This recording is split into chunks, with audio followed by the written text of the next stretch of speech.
Selamat siang sahabat Yakobian, dimanapun kalian berada. Berjumpa kembali bersama kami di program Selasa Sharing. Ya, program Selasa Sharing hari ini sedikit berbeda sahabat Yakobian.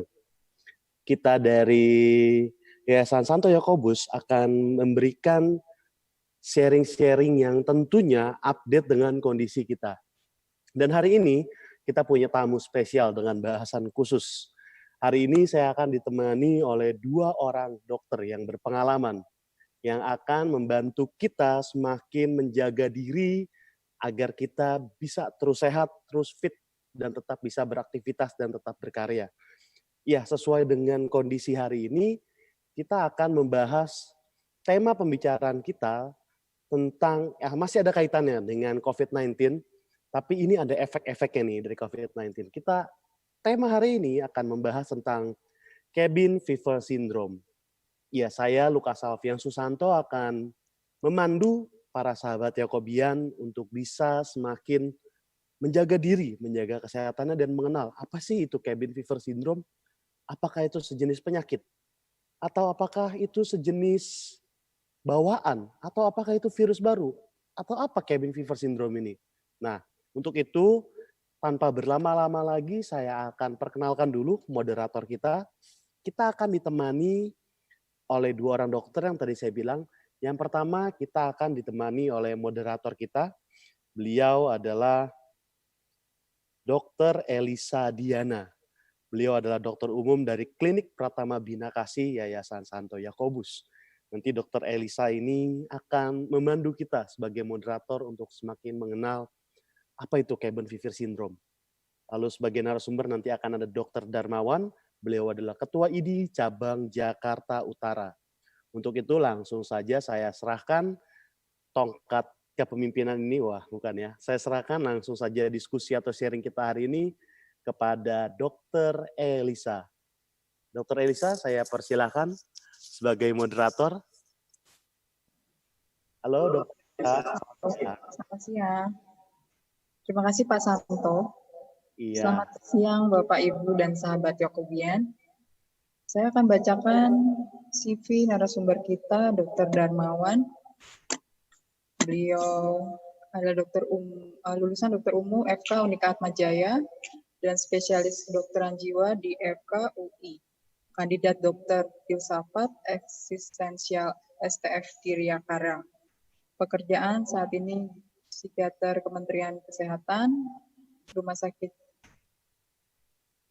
Dr. Suharto Herjan dan Rumah Sakit Gading Pluit, dan menjabat sebagai Ketua ID Cabang Jakarta Utara. Sebelum ke Dr. Darmawan, saya boleh men-sharekan sedikit tentang penyakit COVID-19. Penyakit ini sangat mudah menular karena penularannya melalui droplet atau percikan air liur dari penderita COVID-19. Untuk menekan penyebaran ini, pemerintah menganjurkan masyarakat untuk tetap di rumah. Selain itu, pemerintah juga menghimbau masyarakat untuk menjaga jarak apabila keluar rumah, memakai masker pada saat keluar rumah, dan rajin mencuci tangan dengan sabun dan air mengalir, atau bila tidak ada, bisa menggunakan hand sanitizer. Semua ini bertujuan untuk memutus rantai penularan dari COVID-19 ini. Pentingnya tetap di rumah selama masa pandemi lebih ditujukan untuk menghindarkan kita dari terinfeksi atau menularkan COVID-19 kepada keluarga atau orang lain. Hal ini disebabkan karena kita tidak mengetahui dengan pasti apakah orang yang kita jumpai pada saat keluar rumah merupakan orang yang sehat. Bisa saja pada saat di keramaian ada orang yang merupakan orang tanpa gejala atau OTG, dan bisa juga justru kita sendiri yang OTG. Di mana keadaan OTG tidak merasakan gejala dan tidak menyadarinya. Hal ini dapat menimbulkan resiko untuk orang di sekitar dan keluarga kita yang memiliki daya tahan tubuh rendah atau mempunyai penyakit komorbid, misalnya orang dengan diabetes mellitus atau kencing manis, darah tinggi, dan lainnya. Berada di rumah untuk jangka waktu tertentu akan memberikan masalah secara psikologis, bahkan bisa ada gejala psikis yang timbul. Apa itu cabin fever? Apa saja tanda-tandanya? Mari kita dengarkan penjelasan dari narasumber kita, Dr. Darmawan, tentang cabin fever syndrome. Dr. Darmawan, dipersilakan, Dok. Terima kasih, Dr. Elisa.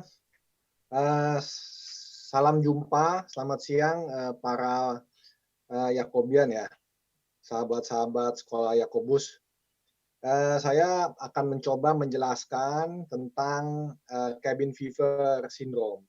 Jadi cabin fever syndrome ini sebetulnya bukan sebuah penyakit baru, tetapi cabin fever ini sebetulnya sebuah gejala-gejala ya, gejala-gejala yang dialami ketika kita itu lama berada di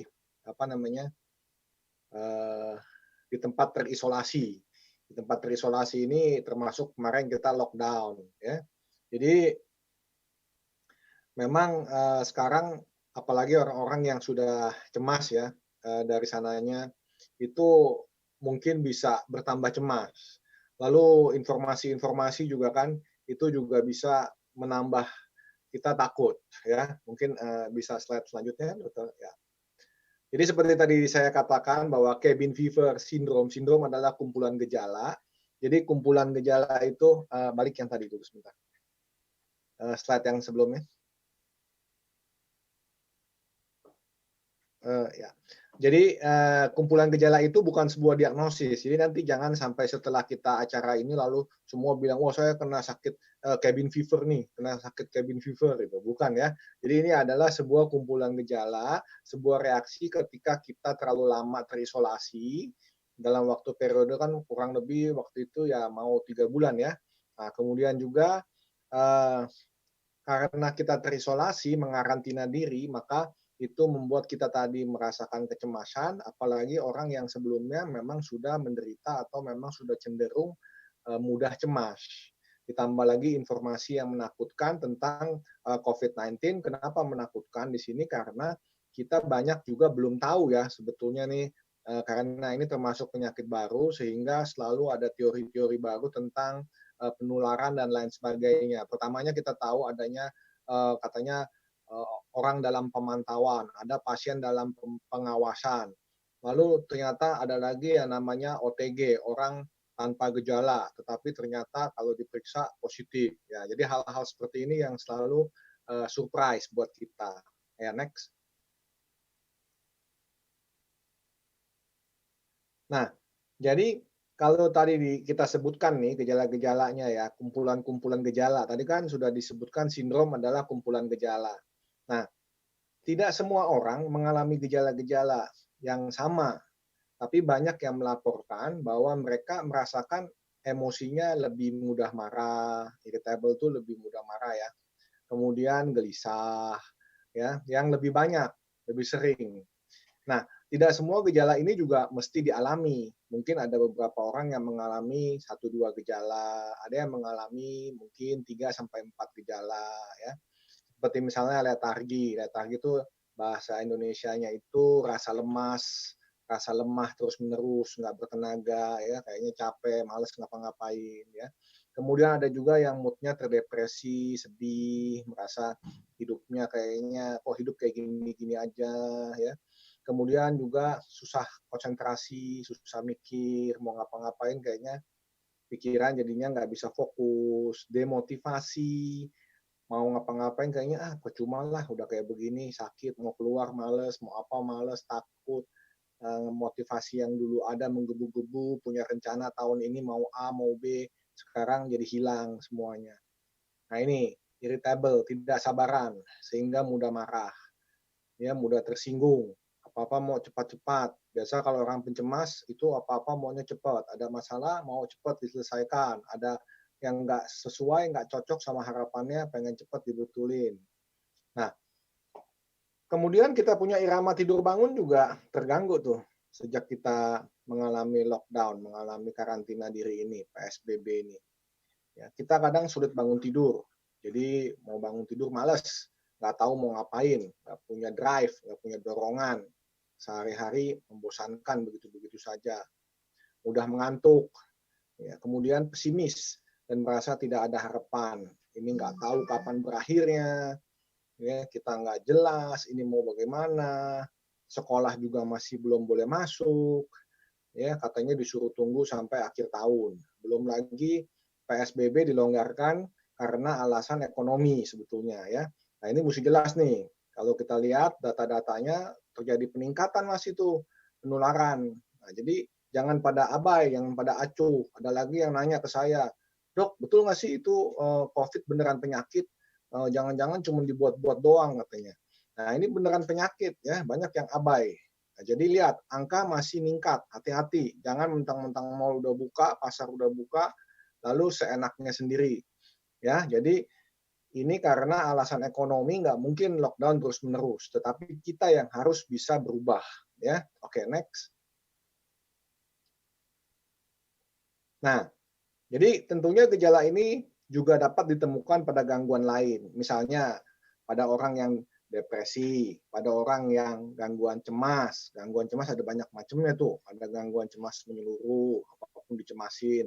Ada gangguan cemas yang kayak gangguan panic attack ya. Ada orang yang gangguan campuran depresi dengan cemas. Itu bisa ditemukan ya, lack of energy, kehilangan minat, mudah lelah ya. Itu jadi jangan langsung kita mendiagnosis diri sendiri, apalagi mendiagnosis dari Google. Nah, kemudian kapan sih gejala-gejala ini baru kita anggap menjadi masalah? Nah, gejala-gejala ini kalau ringan ini sebenarnya tidak begitu masalah ya. Nah, nanti saya coba uraikan beberapa tips yang mungkin perlu dilakukan untuk supaya jangan berkembang menjadi gejala yang sedang atau menjadi gejala yang berat.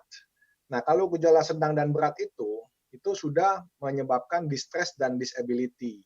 Nah, inilah yang dimaksud dengan gangguan mental. Jadi, perasaan distress, perasaan tertekan, tidak nyaman, dan disability itu disfungsi ya, tidak bisa berfungsi dengan baik. Fungsi sosial, fungsi produktivitas kerja, fungsi di keluarga, ya itu ada gangguan ya, nggak usah semuanya, salah satu atau dua yang terganggu itu udah menyebabkan disfungsi. Dan kemudian kalau distress itu kadang-kadang mungkin terasanya belakangan setelah adanya disfungsi dalam kondisi psikososial, lalu baru merasa aduh ada apa ya dengan saya, kenapa saya begini begitu. Nah, itu bisa juga belakangan, bisa juga distress perasaan tertekannya duluan. Misalnya orang yang pencemasnya perfeksionis, karena dia perfeksionis, jadi dia merasa cemas, mudah cemas karena merasa segala sesuatunya takutnya salah atau belum betul. Nah, itu dia akan merasa tertekan duluan, merasa distress duluan. Nah, jadi kalau dia sudah mencapai gejala sedang berat, mungkin perlu bantuan dokter ya. Oke, next. Nah, saya kasih beberapa tips, langkah-langkah aktif. Jadi langkah-langkah aktif untuk mengatasi gejala-gejala yang lebih ringan. Langkah-langkah aktif, kenapa langkah-langkah aktif? Karena Bapak, Ibu, saudara-saudara Yakobian ini yang harus melakukan, ya, bukannya diem lalu pasrah, pasif lalu diberikan bantuan ya, nggak bisa kayak gitu. Misalnya, ya, kalau di rumah terus nggak jelas mau ngapain, mulai sekarang bikin jadwal kegiatan rutin. Jadwal kegiatan rutin ini misalnya ada exercise, ya, exercise, olahraga. Ya, exercise ini nggak mesti olahraga ya, tetapi misalnya jalan kaki, naik turun tangga. Nah, orang kan banyak tuh ya.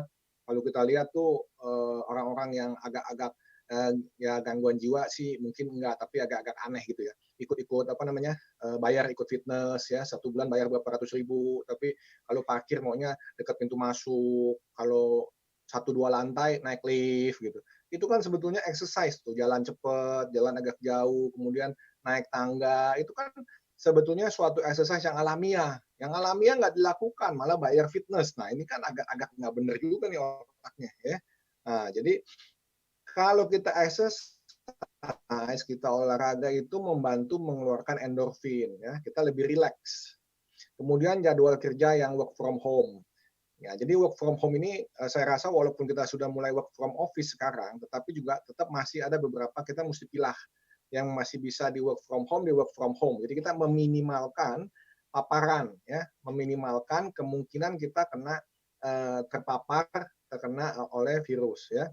kemudian baca buku lagi. Ini anak-anak muda sekarang nggak mau baca buku nih. Banyak kan anak-anak muda tuh sekarang tuh maunya bacanya yang singkat-singkat di gadget kayak begitu-begitu ya. Kemudian meeting juga, kita mesti pilah mana yang meeting online, mana yang meeting yang kita ketemu face to face ya. Kemudian perlu cahaya seperti berjemur, bukan hanya untuk vitamin D, untuk kayak tahan tubuh yang selama ini kita tahu ya.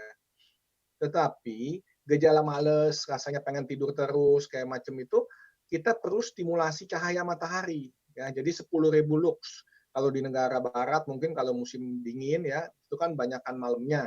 Dia pakai bright light therapy, pakai lampu khusus ya, 10.000 lux untuk menstimulasi cahaya.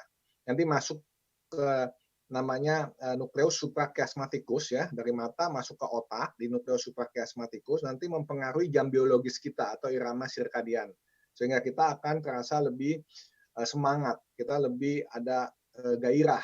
Nah, jadi kalau di kita kan nggak perlu ya pakai itu ya, setengah jam berjemur yang mataharinya cukup ya. Ya seperti lihat aja kalau misalkan ke mall ya, ke mana supermarket kayak Carrefour gitu kan, cahayanya terang sekali tuh, sehingga kita kadang-kadang mesti diingatkan, sebentar lagi sudah pukul 22, kita akan tutup. Kalau nggak diingatkan, rasanya masih menggebu-gebu ngelihat ngambil barang kayak begitu ya. Nah, kemudian yang lainnya kita bahas nanti nih ya, kayak membuat goal-goal baru, meningkatkan harapan, menciptakan suatu hope yang baru. Tadi kan orang tuh jadi pesimis, nggak tahu mau bagaimana. Lalu kita kreatif kembangkan pengalaman baru dan bersiap menghadapi the new normal. Karena ini kita pasti akan berubah nih sekarang ya. Lalu kita tetap menstimulasi otak kita untuk mempelajari hal-hal yang baru supaya nggak stagnan, dan juga nanti kalau otot nggak dipakai jadi ototnya atrofi, jadi mengecil. Otak juga kalau nggak dipakai buat hal-hal yang baru, nanti ini otaknya juga akan menjadi cepat atrofi. Nah, kemudian yang terakhir jangan lupa, di rumah jangan ngemil melulu. Ya, tetap mesti jaga pola makan, nutrisi yang seimbang. Nah, kita lihat ya satu-satu. Next. Nah, ini. Kalau yang tadi kan, kalau misalkan ciptakan hope-hope yang baru, nanti kita lihat dari experiencing. Biasanya gini, kita kreatif mengembangkan dulu pengalaman-pengalaman baru, karena kita menghadapi yang namanya kenormalan baru nih, ini normal. Nah, nanti dari experiencing itu, kita mencoba nanti mengamati, melihat adanya kemungkinan-kemungkinan baru, adanya peluang-peluang baru. Dari peluang-peluang baru itu, baru kita nanti akan ciptakan juga hope atau harapan-harapan yang baru. Nah, yang paling penting, paling pertama tentang mencegah paparan virus, itu kan kalau virus atau bakteri menyerang kita ya, itu kan sama seperti TBC ya. TBC juga di mana-mana ada di kita di Indonesia. Tapi kita kok kayaknya sama TBC udah biasa aja, mungkin dianggap tubuh kita udah beradaptasi. Tetapi intinya adalah kalau adanya namanya infeksi itu ada 3 hal, yaitu 1, keganasan virus. Nomor 2, jumlah virusnya banyak. Nomor 3, daya tahan tubuh kita. Nah, kalau keganasan virus kita nggak bisa pilih tuh, kita nggak tahu virus mana yang ganas, mana yang kurang ganas. Tetapi kita bisa menjaga daya tahan tubuh dan kita bisa mengurangi jumlah virus yang kena ke kita, yaitu tadi mengurangi paparan. Nah, bagaimana? Salah satunya perhatikan dan belajar bagaimana melakukan disinfeksi. Disinfeksi itu maksudnya itu di rumah kita, barang-barang belanjaan yang masuk ya itu didisinfeksi. Ini belum ke tangan ya. Kalau tangan itu bukan disinfektan, kita pakainya hand sanitizer itu kita istilahnya apa tuh? Bukan. Kalau disinfeksi itu untuk yang benda mati ya. Nah, jadi mencuci tangan yang benar kalau di kedokteran tuh ada 5 langkah cuci tangan tuh ya. Nah, itu perhatikan supaya kena semua dari bagian tangan kita ya, karena kita seringkali cuma kucek-kucek begitu, jadi ada bagian yang belum kena. Nah, kemudian terutama di sela-sela ya, hati-hati. Bagian batuk yang baik sekarang ya, mesti tutup mulut, mesti di batuknya ke bawah, nah, otomatis kita enggak dengan pakai masker mencegah bukan hanya batuk. Kita kalau ngomong nih, kayak deketan ngomong nih, itu yang waktu saya ngomong gini, ada sedikit yang muncrat nih ke layar saya punya laptop nih. Nah, jadi kalau kita deketan, itu bisa muncrat langsung tuh, langsung terhirup oleh nafas kita. Jadi jangan kira, oh saya nggak batuk, udahlah maskernya saya taruh aja di dagu. Ya, itu jangan kayak gitu tuh. Karena kalau kita ngomong itu bisa muncrat, ingat. Nah, mungkin kalau jaraknya 2 meter ya nggak nyampe muncatannya. Ya. Jadi lebih aman kalau jaga jarak gitu ya, jaraknya 2 meter. Nah, tetapi tetap mesti pakai masker. Nah, kemudian kita mesti pilih-pilih tadi ya, kapan meeting yang face to face dan kapan yang online, semua harus kita jaga ya. Harus kita perhatikan waktunya. Karena kontak erat itu lebih dari setengah jam ya, dengan jarak dekat itu termasuk kontak erat. Nah, kemudian bagaimana dengan belajar online? Nah, belajar online ini juga kita mesti pilah ya. Mungkin nanti akan dibentuk sesi belajar hybrid. Belajar hybrid itu nanti kalau di Singapura kemarin udah mulai dibuka ya bulan Juni kalau nggak salah ya. Awal itu teman-teman di Singapura bilang tuh seminggu masuk, seminggu enggak, seminggu masuk, seminggu enggak, gantian ya. Jadi memang ada hal-hal yang kita bisa belajar online. Kita nggak usah belajar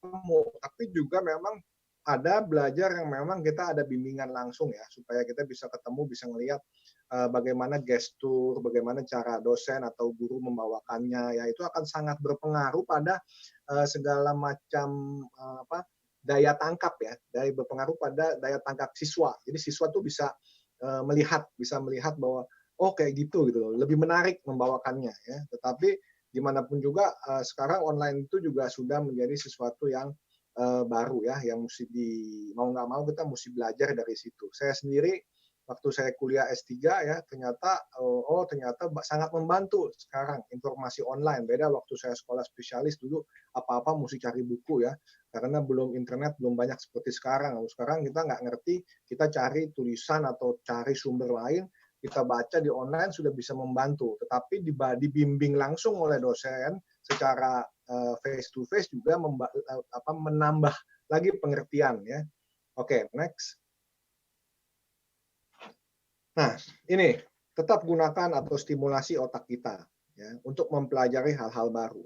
Anda tahu hal yang lucu apa? Saya selama ini itu yang namanya nonton drama Korea, saya pikir alah Korea ini apa sih dramanya nih? Saya pikir ya kayak sinetron Indonesia ya. Ternyata enggak ya, ternyata lumayan ya. Saya pilih-pilih pertama drama medis Korea ya. Kemudian saya lihat-lihat, ya saya pilih-pilih bareng anak, istri gitu. Dulu istri saya nonton nggak pernah saya temenin ya. Sekarang saya ikutan, saya lihat. Kemudian yang saya tertarik selalu adalah soal bahasa dan kebetulan history. Saya pernah dapat kesempatan attachment di Jepang ya. Kemudian saya belajar sedikit-sedikit bahasa Jepang. Tulisannya nggak bisa ya, tulisannya susah ya, pakai kanji original ya, bukan pakai hiragana, katakana gitu ya. Tetapi Korea itu ternyata saya lihat si Kaisar Joseon itu hebat ya, dia bisa ciptakan bahasa Korea tuh yang bulat-bulat kotak itu karakternya tuh ya. Dengan segala macam bunyinya tanpa menggunakan kanji ya. Jadi dia kan aslinya pakai kanji juga tuh, kanji yang original kanji Mandarin gitu ya. Dari situ mulai tuh dikit-dikit ya kan. Oh, kalau misalkan Jepang bilang tunggu chotomate gitu. Kalau orang Korea cakamayo gitu, cakaman gitu. Nah, jadi ya dikit-dikit dipelajarin ya. Sekarang saya bisa nyambung ke YouTube untuk belajar basic, belajar bahasa Jepang, basic belajar bahasa Korea gitu ya. Ya tentunya kalau untuk saya rasa banyak bidang ya, termasuk bidang saya di bidang kedokteran, di bidang konsultan itu bahasa asing itu bukan hanya bahasa Inggris ya, bahasa yang lain tuh bisa membuat kita lebih ya ada kesan gitu ya. Pernah juga misalnya contohnya saya dapat pasien orang Jepang, biasanya saya buka dengan bahasa Jepang, tapi habis itu ya saya minta maaf saya nggak bisa bahasa Jepang gitu. Jadi tapi sempat membuat pasiennya merasa wah ini dokter bisa bahasa Jepang nih gitu ya. Jadi apalagi mereka itu kan nggak mau kalau yang nggak ngerti ya. Mereka tuh maunya kalau Jepang berobat sama Jepang, Korea sama Korea gitu ya. Jadi belajar bahasa asing itu penting sekali untuk masa globalisasi. Kita mendidik anak kita nanti ini bukan lagi saingan di dalam Indonesia, tetapi global competition ya, universal ya, di internasional, bukan lagi Indonesian ya. Nah, jadi bukan hanya bahasa Inggris yang kita mesti kuasain ya. Ini contoh kita mempelajari atau menstimulasi otak kita yang baru.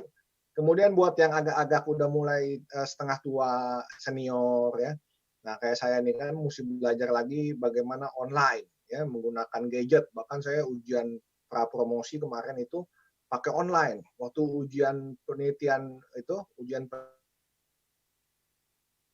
penelitian disertasi masih hadap-hadapan langsung di kelas. Ini pakai online sekarang. Jadi uh, ya mau nggak mau mesti belajar lagi. Pengujinya juga udah senior-senior, udah sepuh-sepuh, profesor-profesor belajar lagi ya menggunakan gadget ya. Nah, asal jangan sampai nanti kalau anak-anak kita sekarang tuh ini nih adiksi gadget. Tiap hari ya jadi kecanduan semua gadget. Nah, itu jangan sampai kayak begitu ya. Kemudian baca buku yang bermanfaat, cari informasi yang bermanfaat. Ini penting. Ini buku itu ilmu yang membuka wawasan kita ke dunia global. Ya mungkin sekarang ada e-book ya, apapun itu, tapi ya baca yang baik.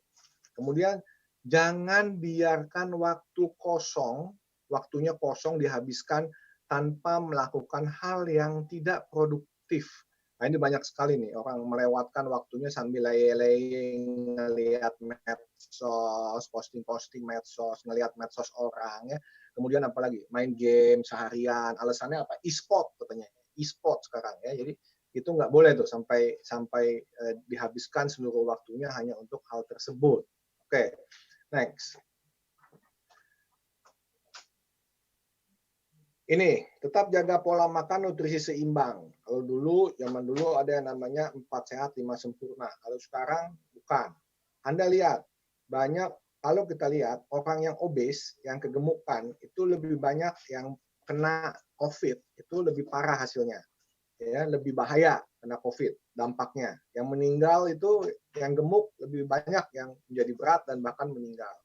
Oleh sebab itu, hati-hati dengan cemilan. Karena di rumah jangan nyemil dulu. Jangan makan manis-manis dulu. Hindari kebanyakan gula dan karbohidrat.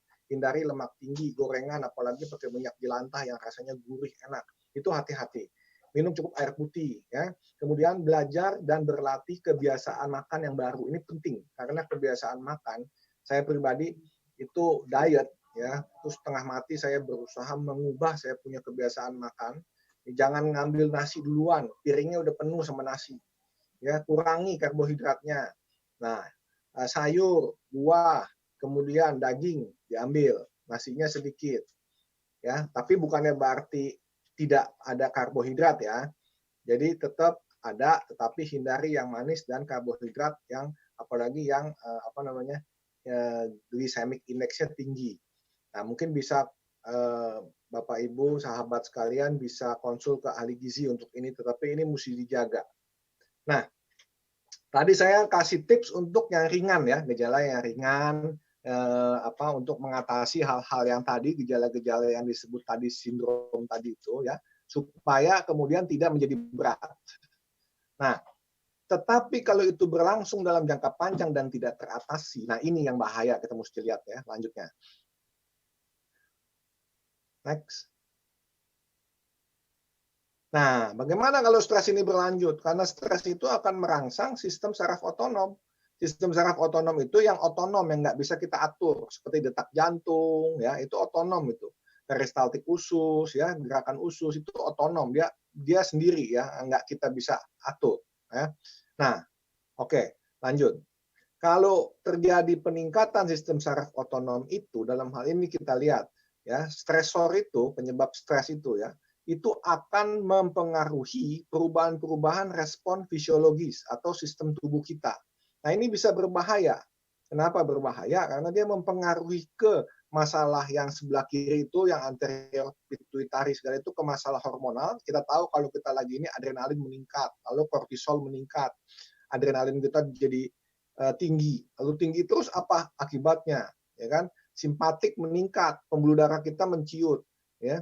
Secara tadi kortisol menurunkan imunitas kita, daya tahan tubuh kita akan turun tuh secara fisik pengaruh dari stres yang berkepanjangan.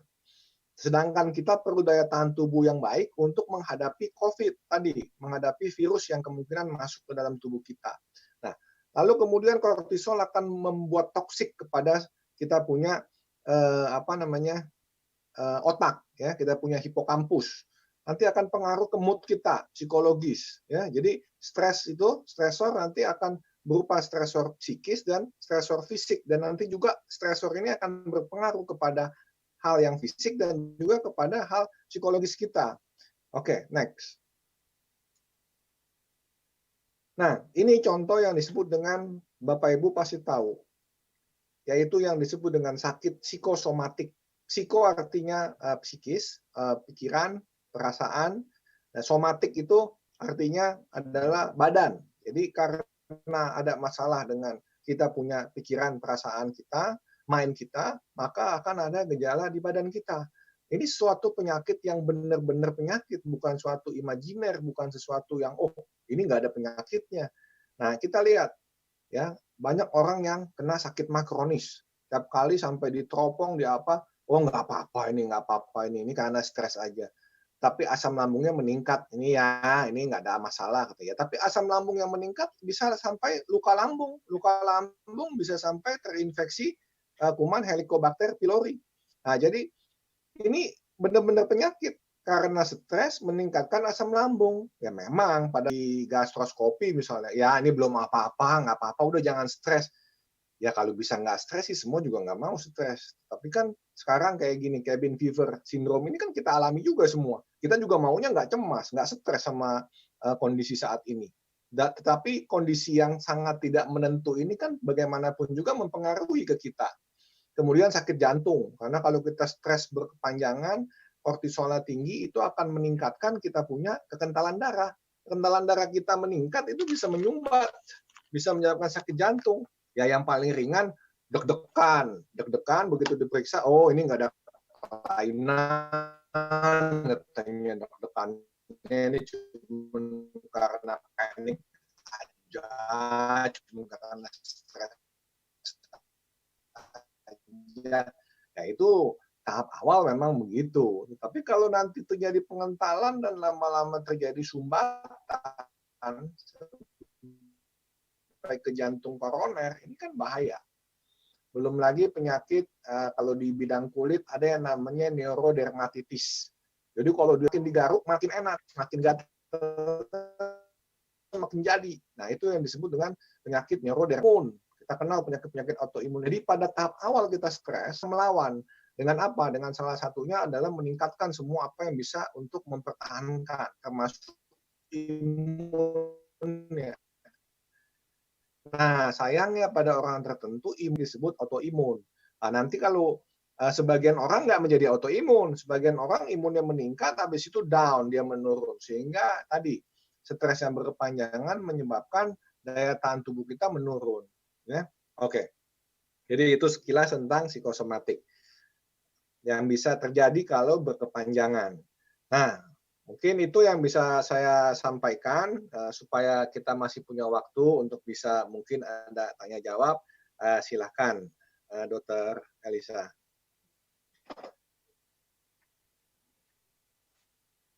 Terima kasih, Dr. Darmawan. Ini ada beberapa pertanyaan, Dok. Dari Yohanes. Kalau saya cemas karena nggak bisa kerja keluar rumah hingga stres di rumah, apakah saya mengidap cabin fever syndrome? Ya. Jadi kalau misalkan sudah merasakan cemas, gelisah ya, karena nggak bisa keluar rumah, itu sudah masuk salah satu sindrom, salah satu gejala. Ya, tetapi belum tentu itu menjadi suatu diagnosis gangguan cemas tuh. Nah, oleh sebab itu sebelum itu menjadi penyakit atau diagnosis gangguan cemas, coba deh sebaiknya kita memodifikasi, mencari variasinya bagaimana kita mengisi waktu di rumah. Nah, seperti itu. Pertanyaan berikut, Dok, dari William. Solusinya kalau mengalami sindrom ini berlarut-larut, apa ya, Dok? Nah, sebelum mengalami sindrom ini berlarut-larut, tadi sudah saya berikan tips. Nah, jadi coba lakukan tips-tipsnya itu dulu. Seperti misalnya kita mengembangkan daya kreatif kita untuk mengembangkan sesuatu di new normal ini. Mengamati, mencari alternatif-alternatif baru atau kesempatan-kesempatan baru. Ya, kemudian kalau misalkan memang kita perlu untuk keluar atau apa, kita perhatikan tentang protokol kesehatan. Ya, jadi coba kita beradaptasi, ya, mencari sesuatu yang baru itu kita beradaptasi. Karena dulu saya ingat Dr. Elisa kalau nggak salah dulu sama ya S1-nya sama saya, Dr. Elisa ya. Ya, Dok. Ingat ada dosen kita yang selalu suka bilang gini, kamu itu kayak dinosaurus. Ayo tanya. Lalu saya tanya, Dok, mohon maaf, kenapa sih dinosaurus yang dijadiin analogi binatangnya? Ya, karena kalau kalian miskin ide, tidak ada pertanyaan, kalian bisa punah seperti dinosaurus karena tidak bisa beradaptasi katanya. Ah, pasti ingat ya. Itu suhu saya itu. Nah, jadi gitu ya. Jadi William, coba kita mulai kreatif ya, mengembangkan kreatif, kemudian kita amati, kita experiencing, kita alami, lalu kita ciptakan yang baru ya untuk beradaptasi.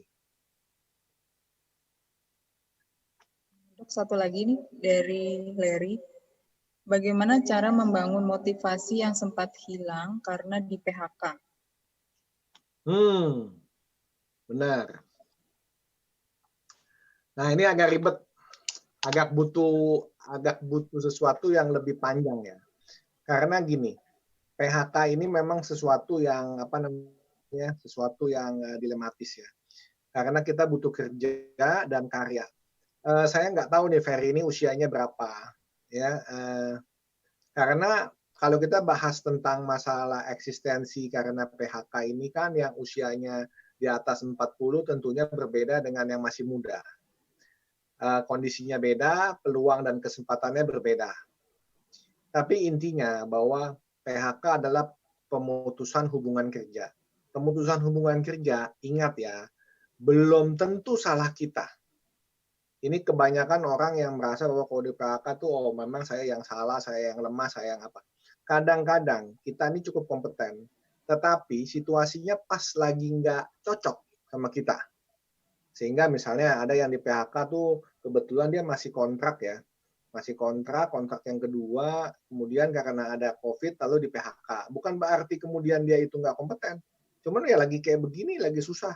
Tapi next time begitu nanti udah kembali mulai ini lagi, mungkin dia dipanggil kalau kita sudah membuktikan bahwa kinerja kita, produktivitas kita bagus. Ya. Jadi nomor satu jangan tanamkan dulu bahwa ini karena saya helplessness nih, saya nggak bisa nih. Jangan itu dulu, ya. Jadi mungkin aja karena situasi doang sementara. Kemudian kalau yang udah usia, ya, ingat kita kerja itu sebetulnya yang mesti kita perhatikan adalah bukan begitu-begitu aja. Saya pernah ditanya sama teman saya lagi diskusi. Kalau guru katanya, yang udah ngajar 10 tahun sama guru yang udah ngajar 5 tahun, mana yang lebih pengalaman? Nah, lalu saya bilang, ini sama aja nih pertanyaannya nih. Dokter yang udah praktek 10 tahun sama dokter yang baru praktek 5 tahun misalnya, mana yang lebih pengalaman? Nah, itu jawabannya bisa belum tentu yang 10 tahun itu lebih pengalaman loh.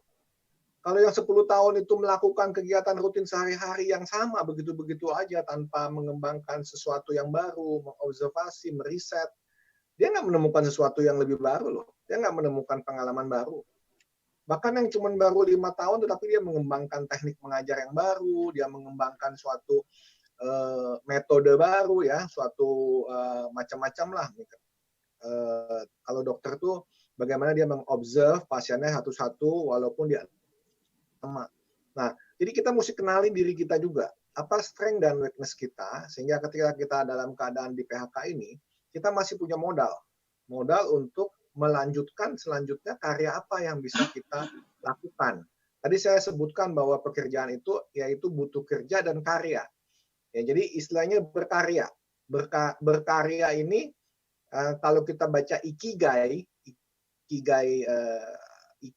itu nilai kehidupan orang Jepang, ya. Bahwa kalau kita kita cinta sama kita punya kerjaan, kita punya passion, kita punya skill yang bagus, ya, kita good at dan skill kita itu dibutuhkan oleh masyarakat, ya. Itu tetap akhirnya akan membawa kita pada suatu karya yang membuat kita memiliki alasan untuk tetap hidup. Di situ kita akan diikuti oleh vitamin D itu. Vitamin D itu, jadi gini, kalau yang tadi kita cinta sama pekerjaan kita, sama karya kita, itu vitamin C. Jadi vitamin C itu mendahului vitamin D. Jadi C-nya itu cinta tadi kan. Ya, nanti vitamin D-nya itu duit. Nanti vitamin D-nya mengikuti itu. Ya, jadi jangan langsung menanamkan sugesti yang negatif dulu ya kalau masalah di PHK. Kita perlu untuk refleksi lagi. Mungkin gitu.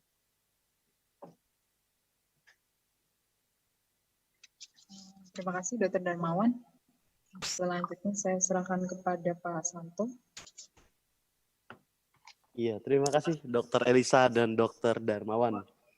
Wah, saya dari tadi mendengarkan dengan seksama nih. Kayaknya menarik sekali topik bahasan kita kali ini di program Selasa Sharing kita. Apalagi tadi dibahas tentang pola makan ya. Saya ini secara pribadi terganggu tentang pola makan. Saya sih diet, sudah mengurangi nasi, cuma nasi teman saya yang saya kurangi. Jadi makin naik berat badan saya. Jadi ternyata ada triknya juga dok ya, ngambil nasi itu dengan sayur dulu, lauk dulu, baru nasi ya, belakangan nasinya. Kalau saya nasi dulu takut nggak kebagian soalnya di rumah. Jadi kebalik. Itu teman-teman, sahabat Yakobian, dimanapun kalian berada, perlunya kita saling menjaga kesehatan seperti tadi Dr. Darmawan katakan bahwa ada kreativitas di dalam hidup kita, ada menjaga stamina juga, ada tadi vitamin C dan D ya dok ya. Ya. C dulu, baru D. Nah, cinta dulu, baru duit, nanti ngikutin. Wah. Siapa yang jomblo nanti konsultasi sama Dr. Darmawan biar dapat cinta. Dokter mungkin boleh minta closing statement-nya dari Dr. Elisa juga boleh, karena Dr. Elisa ini selaku dokter dari klinik Pratama Bina Kasih kan, klinik di yayasan kita kan. Boleh dari Dr. Elisa dan Dr. Darmawan, saya minta closing statement-nya untuk sahabat Yakobian di rumah, bagaimana agar tetap fit, sehat, dan tetap bisa berkarya. Silakan dimulai dari Dr. Elisa atau Dr. Darmawan.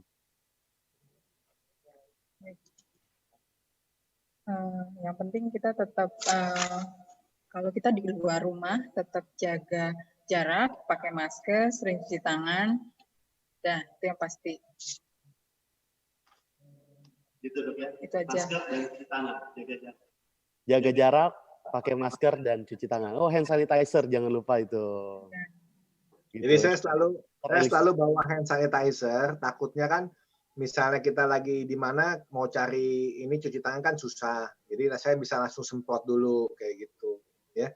Jadi ya sahabat Yakobian semuanya, saya harap tetap optimis ya dalam kondisi seperti ini dan kita tetap beradaptasi, kreatif, mencari adaptasi, menjaga stamina kita baik fisik, mental maupun sosial. Jadi jangan sampai kita nanti sehat fisik, sehat mental, nggak sehat sosial lagi, ya kan?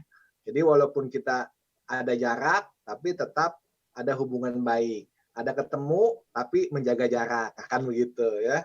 Jadi itu penting sekali ya. Dan juga terakhir sehat ekonomi. Jadi fisik, mental, sosial, ekonomi. Kalau nggak salah itu yang kriteria sehat menurut WHO. Oke, jangan lupa tetap sehat, sehat jiwa selalu juga. Iya, terima kasih Dr. Elisa Diana dan Dr. Darmawan Purnama atas waktunya, atas ilmu yang diberikan di Selasa Sharing kita, sangat-sangat bermanfaat sekali dan membuat banyak hal semakin terbuka dan semakin sehat kita. Tadi pesannya sehatnya semua ya, sosial, mental, jiwa, raga. Begitu, terima kasih semuanya. Semoga nanti kita bisa bertemu lagi. Sehat selalu sahabat Yakobian. Sampai di sini perjumpaan kita. Terima kasih atas kebersamaan kita. Semuanya, minggu besok kita ketemu lagi dalam program Selasa Sharing, tentunya dengan topik bahasan yang menarik lainnya dan narasumber yang tidak kalah spesialnya. Oleh karena itu, sahabat Yakobian, jangan lupa untuk saksikan di channel YouTube kita, Sekolah Santo Yakobus, dan di like, di subscribe, biar tahu nanti ada info apa lagi, sharing apa lagi yang akan kita bagikan. Selamat siang semuanya, salam Yakobian, religius, humanis, intelektual, peduli lingkungan, nasionalis. Selamat siang semuanya, sampai jumpa.